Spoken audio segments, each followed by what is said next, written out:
नमस्कार, हर खबर हरियाणा देख रहे हैं आप और मैं हूं आपके साथ सपना दीपक मदेशिया। बुलेटिन का आगाज करेंगे। हरियाणा सीएम नायब सिंह सैनी ने अधिकारियों को राज्य के विभिन्न क्षेत्रों में महत्वपूर्ण निवेश जो है सुनिश्चित करने के लिए हर संभव कदम उठाने के निर्देश दिए हैं। उन्होंने प्रदेश में औद्योगिक विकास को और गति देने के लिए आवश्यकता अनुसार मौजूदा नीतियों को संशोधित करने की आवश्यकताओं पर बल देते हुए कहा कि इससे न केवल अधिक निवेश आकर्षित होगा बल्कि रोजगार के और अधिक अवसर भी पैदा होंगे। बता दें कि ये बातें मुख्यमंत्री उद्योग एवं वाणिज्य विभाग की बैठक की अध्यक्षता करते हुए कही।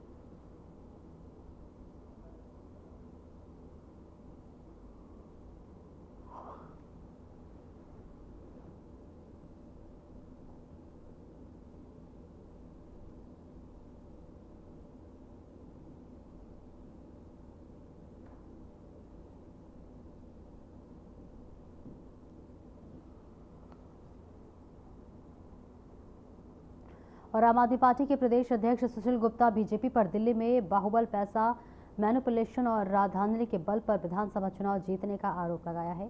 सुशील गुप्ता ने कहा है कि बीजेपी ने दिल्ली की हर विधानसभा में 10 से लेकर 15,000 वोट कटवाने का काम किया है और मेंबर पार्लियामेंट की कोठियां में बैठकर नए वोट बनवाने का काम किया है। सिरसा नगर परिषद में भ्रष्टाचार का आरोप लगाते हुए सुशील गुप्ता ने कहा है कि सरकार की तरफ से जितने भी पैसे आए उसका केवल 10% ही खर्च किया गया।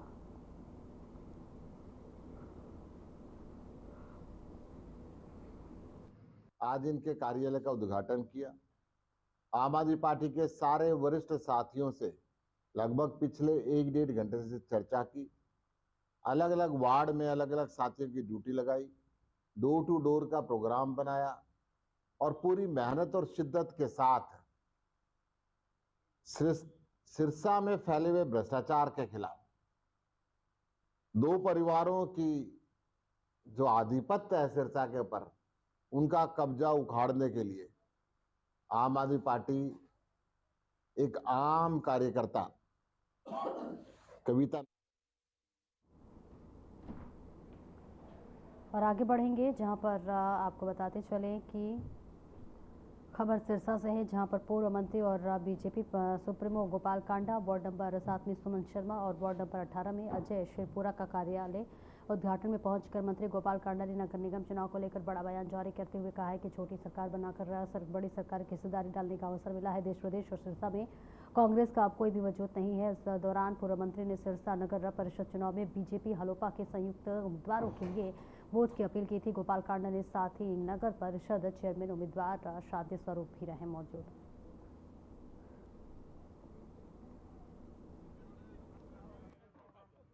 वार्ड नंबर 7 में सुमन शर्मा जी का कार्यालय का आज उद्घाटन हुआ है और बहुत बहुत बधाई और शुभकामनाएं, एडवांस बधाई दे रहा हूँ। यहाँ हमारे भाई वीर शांति स्वरूप जी जो मेयर का चुनाव लड़ रहे हैं और मैं तो कह रहा हूँ कि ये छोटी नहीं, ये बड़ी सरकार के साथ आपका साझा हो रहा है। जो प्रदेश में और देश में आपकी जो सरकार है, आप उसमें अपनी हिस्सेदारी डालने जा रहे हो सिरसा के विकास के लिए। तो कोई भी चूक नहीं करना, ज़्यादा से ज़्यादा वोटों से जितने भी हमारे कैंडिडेट खड़े हैं 32 के 32 चारों तरफ शहर में कमल का फूल खिले और बहुत भारी बहुमत से सरकार में अपना हिस्सा डालना, योगदान डालना, ताकि शहर के बहुत से अधूरे काम।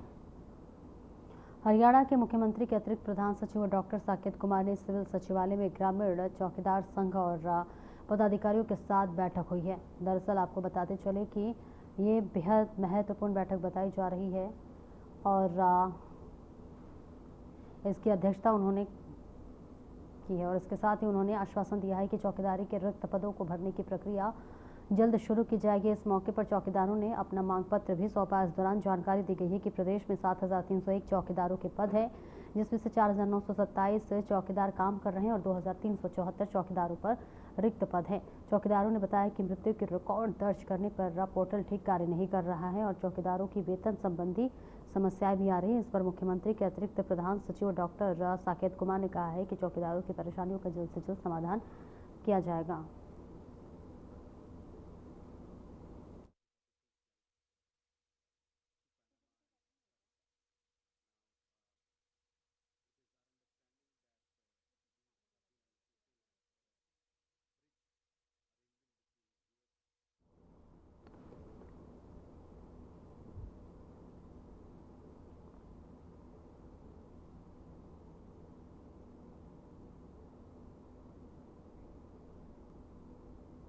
और खबर सिरसा से है, जहां पर नगर परिषद चुनाव को निष्पक्ष एवं शांतिपूर्वक संपन्न करवाने में सभी का सहयोग जरूरी है और वही सभी उम्मीदवार और राजनीतिक दल आदर्श आचार संहिता की अनुपालना करें। और ये बात रिटर्निंग अधिकारी नगर परिषद चुनाव एवं एसडीएम राजेंद्र कुमार ने लघु सचिवालय में आयोजित उम्मीदवारों और राजनीतिक दलों की बैठक के दौरान एसडीएम राजेंद्र कुमार ने कहा है कि नगर परिषद में प्रधान व पार्षद पद का चुनाव लड़ रहे उम्मीदवार और सभी राजनीतिक दल चुनाव प्रक्रिया को सफलतापूर्वक संपन्न करवाने में पूरा सहयोग करें। उन्होंने कहा कि प्रधान पद के लिए 20 लाख रुपए में, पार्षद पद के लिए 4.5 लाख रुपए की चुनाव खर्च सीमा निर्धारित की गई है। तो वही सभी उम्मीदवार चुनाव प्रचार के लिए प्रधान सामग्री निर्धारित स्थानों पर ही अनुमति के साथ लगाएं और इसके बाद ही चुनाव के वाहन इस्तेमाल पर लिए अनुमति लेनी जरूरी है। उन्होंने बताया कि 2 मार्च की सुबह 8 से सायं 6 बजे तक वोटिंग होगी और 12 मार्च को मतगणना की जाएगी। इस अवसर पर तहसीलदार भुवनेश कुमार सहित कई अधिकारी उपस्थित रहे।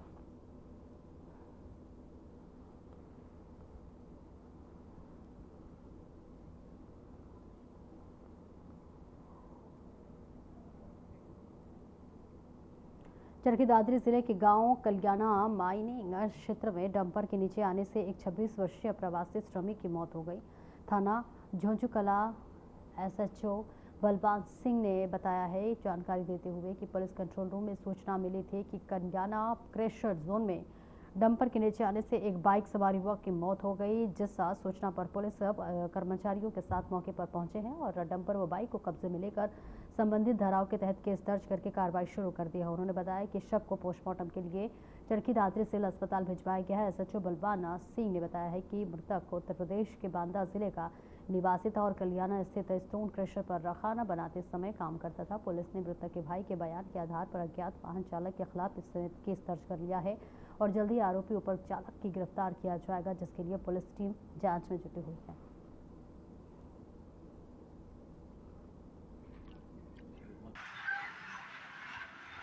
मिल गई थी, कंट्रोल रूम से मैसेज आ गया था, तुरंत हम मौके पर पहुंच गए थे। गेल हमारे आईओ अनुसंधान करता भी आ गए थे और उस मौके पर पहुंचकर हमने जो एक्सीडेंट हुआ था वो Chaudhary crusher stone crusher zone पर नौकरी करता था, लांगरी धामा। उसका भाई दूसरे क्रेशर जोन पर काम करता था, सगा भाई, और वो मशीन में साफ करने का काम करता था, जो जैसे वो काम उनका मिला हुआ है। तो वो मौके पे मिल गए थे और उसके आइडेंटिफाई हो गए थे। उसका नाम है, मरने वाले का, मृतक का वीरेंद्र कुमार सन ऑफ शारदा, अष्टम थाना बिसडा यूपी। और उसके भाई का नाम है, जिसके नाम पर्चा दर्ज करा है, विष्णु सन ऑफ शारदा। इसकी तरफ से पर्चा दर्ज कर दिया, पर्चा नंबर 25 है और धारा 106, 281, 324 जम 6 ये एक्सीडेंट 304 वजह से मौत की।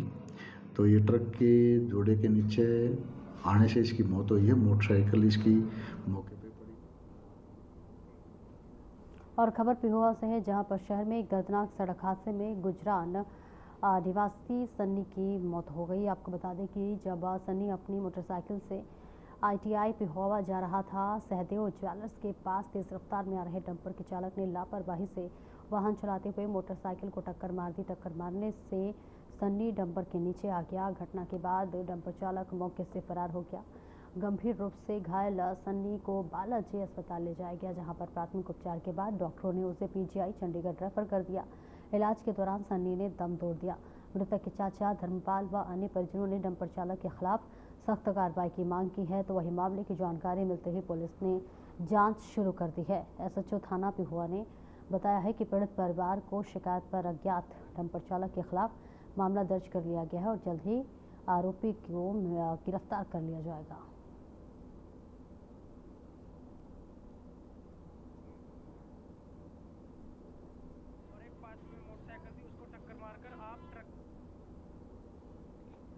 कल दिनांक 20/2/2025 को सन्नी नाम का लड़का, जो गांव थाने का रहने वाला है, उम्र करीब 18 साल एज है उसकी, जो आईटीआई में पढ़ता है, नाई रोड आईटीआई में जा रहा था अपनी बाइक पर।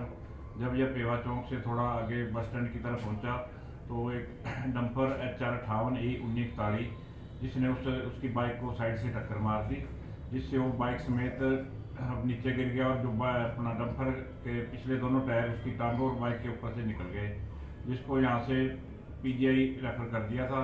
वहाँ शाम को पता चला कि उसके इलाज के दौरान वहाँ पीजीआई में मृत्यु हो गई है।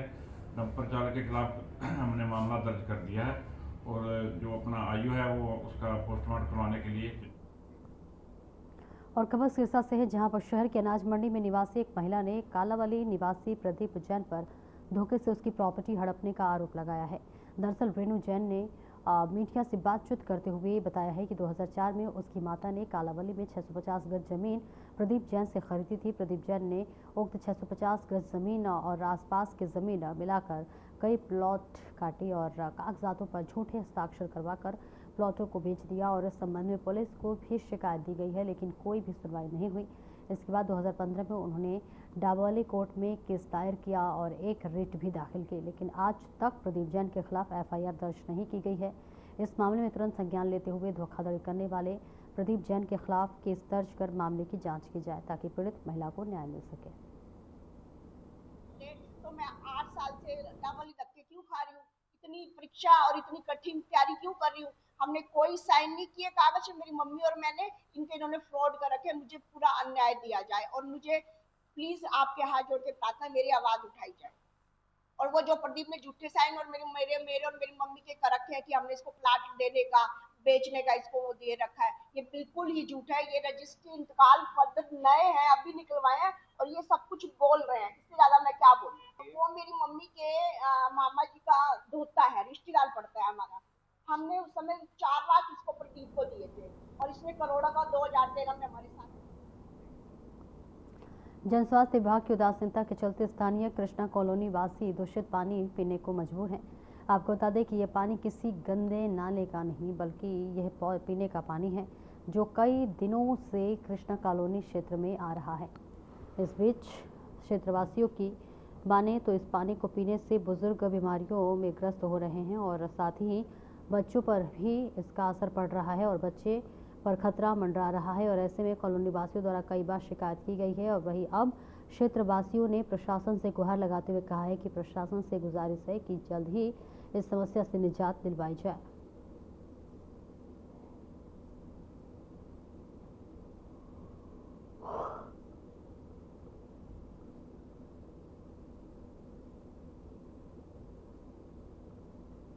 करके वहाँ का पानी ठीक करवा दिया था पहले भी, पिछली गर्मियों में भी। और सीवर के जो लेवल हैं हम उनको डाउन करवा रहे हैं और रीच वाइज हम उसको अब चेक करा रहे हैं।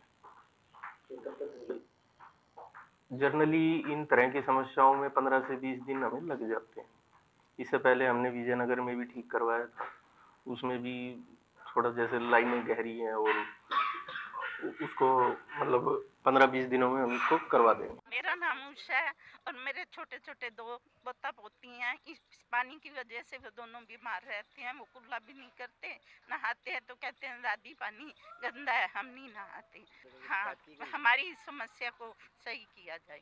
हाँ, पहले भी शिकायत की थी हमने, हमारा कोई सुनवाई नहीं हुई। अब हमारी सुनवाई की जाए और पानी को साफ किया जाए। पानी के लिए तो ऐसा है, मैं पहले भी कह चुका हूँ, इतना बुरा हाल है कि पहले तो पानी आता नहीं है, एक दिन छोड़ के पानी आता है तो इतना गंदा होता है। सीवर के पानी वो कम से कम 15-20 मिनट खाली चलाना पड़ता है टैंक को और उसके बाद पानी साफ होता है, लेकिन उसकी बदबू नहीं जाती। इसलिए आप सबसे निवेदन है कि हमारी समस्या को समाधान किया जाए। और चरखी दादरी के आंगनबाड़ी कार्यकर्ताओं ने विभिन्न मांगों को लेकर शुक्रवार को शहर में रोष प्रदर्शन किया है और चरखी दादरी लघु शौचालय में नायब तहसीलदार को ज्ञापन सौंपा गया है। हरियाणा बाल विकास आंगनबाड़ी वर्कर और हेल्पर यूनियन प्रदेशाध्यक्ष छोटा गहलावत ने बताया है कि आंगनबाड़ी कार्यकर्ताओं की कई मांगें लंबित है जिनकी जल्द पूरा किया जाएगा। उन्होंने कहा कि विभाग द्वारा पोषण ट्रैपर ऐप बनाया गया है जिस पर गर्भवती महिलाओं के टीकाकरण की जानकारी भरनी थी, लेकिन अब इसमें बहुत बदलाव कर दिया गया है। उन्होंने कहा है कि अगर उनकी सभी लंबित मांगों को जल्द पूरा नहीं किया गया तो सभी आंगनबाड़ी कार्यकर्ता बड़ा आंदोलन करने पर मजबूर होंगे।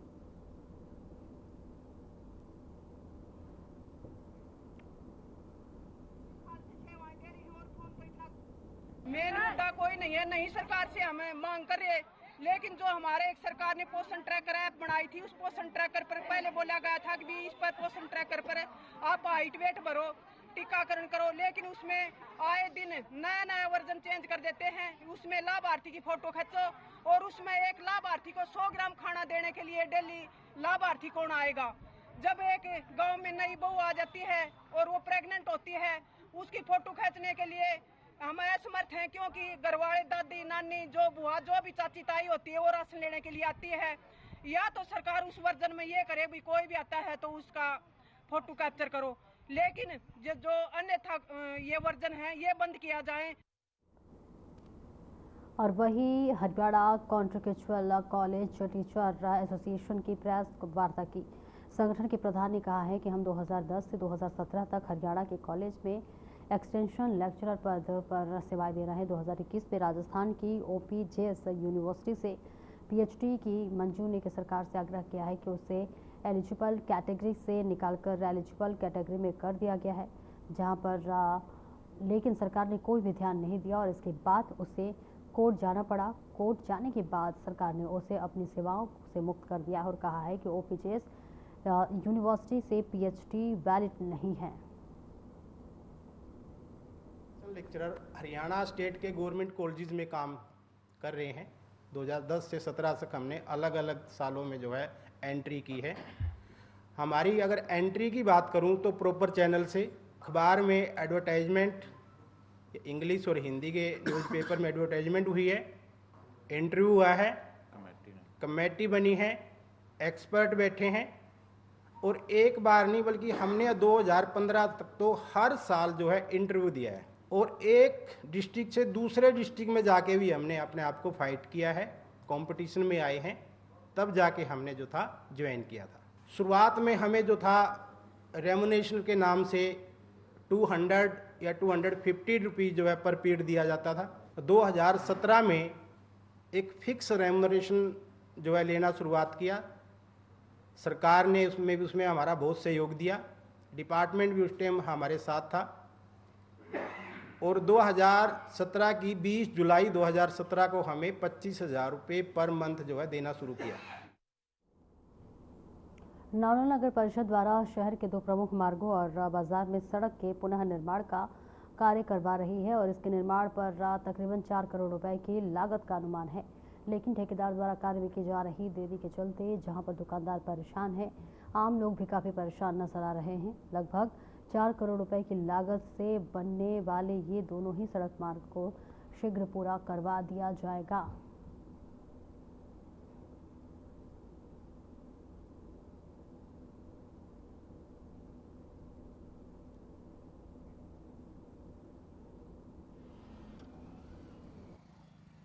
और जिस प्रकार ये 2 महीने से जो किला रोड से जो रोड बनने लगी है और उस रोड के अंदर 2 महीने से ज़्यादा हो गए हैं और ये नारनौल का सबसे मेन बाज़ार है। यहाँ पर नज़दीक में सब्जी मंडी भी लगती है, लेडीज़ ग्राहक आती हैं, सब्जी मंडी के अंदर कोई ग्राहक नहीं पहुँच रहा और नारनौल के किला रोड से लेकर के और आज़ाद चौक के इस प्रांगण के अंदर यहाँ पर इतनी अव्यवस्था हो रही है कि जिसका हम अपने शब्दों में कह नहीं सकते, क्योंकि जिस प्रकार से कार्य हो रहा है, ठीक है कार्य हो रहा है और दुकानदारों ने खुद सहयोग करके, दुकानदारों ने खुद स्वयं सहयोग करके ये रोड बनाने के लिए ठेकेदार को खुद रास्ता दिया कि आप ऐसे करो, लेकिन हम चाहते हैं कि दिन रात काम हो। जैसे आपने बताया कि सौंदर्यीकरण का काम चल रहा है, तो हमारे ना 2 मेजर रोड हैं, जो कि एक तो शहर का रेस्ट हाउस के आगे से जो निकलता है, वो हमने दिव्य नगर स्कीम माननीय मुख्यमंत्री महोदय ने शुरुआत की थी, दिव्य नगर स्कीम, उसके अंदर हमने उसको लिया हुआ है। 2 करोड़ 34 लाख का लगभग का उसका एस्टीमेट है। जहाँ तक उसके डिले की बात है, कुछ ग्रैब की रेस्ट्रिक्शंस थी पीछे, कुछ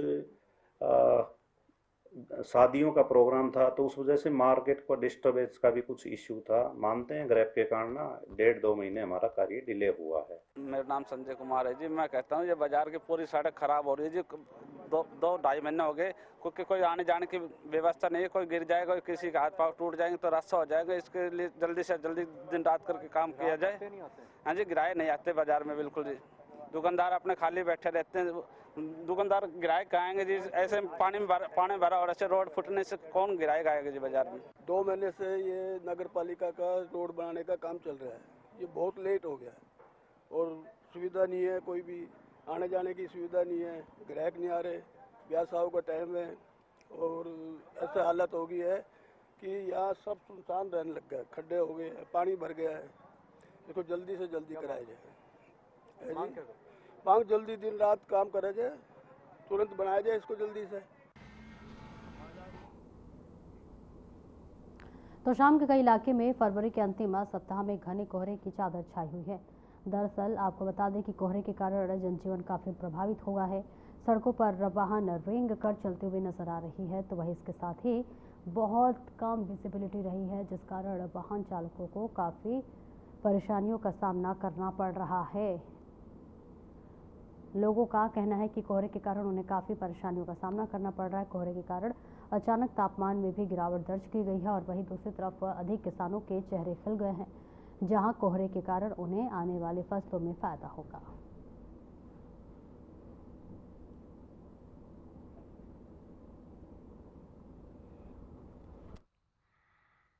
प्राकृतिक ने जो है ना जी फिर से दोबारा करवट ली है और जैसे जनवरी की जो ठंड होती है उस तरह की दोबारा ठंड और कंपन महसूस हो रही है।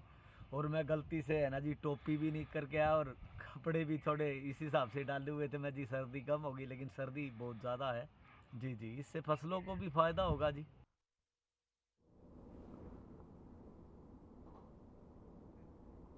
और इस बीच तस्वीर आपको दिखा रहे हैं जहां पर कोहरे की वजह से देखिए कई तरह की दिक्कतों का सामना करना पड़ रहा है। वाहन चलाते समय चालकों को कई तरह की दिक्कतों का सामना करना पड़ रहा है। तो वही आपको तस्वीर दिखा रहे हैं जहां पर लगातार कोहरे की धुंध छाई हुई है और इसकी वजह से किसानों के कहीं ना कहीं चेहरे तो ज़रूर खिलते हुए नजर आ रहे हैं, लेकिन वही दूसरी ओर बात कर लेते हैं वाहन चालकों को, तो गाड़ी चलाने में काफ़ी दिक्कतों का सामना करना पड़ रहा है। विजिबिलिटी बेहद कम है और विजिबिलिटी बेहद कम होने की वजह से आवागमन में कई तरह की दिक्कतें होना लाजमी है, जिसके बाद से चालक परेशान हैं।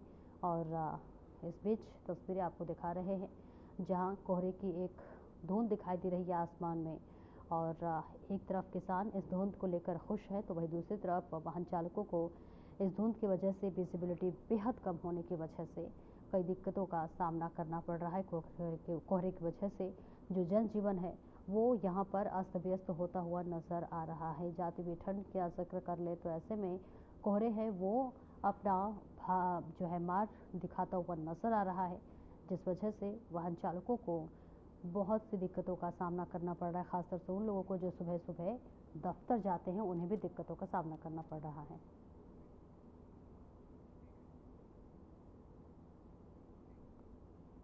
फिलहाल इस बुलेटिन में इतना ही। नमस्कार।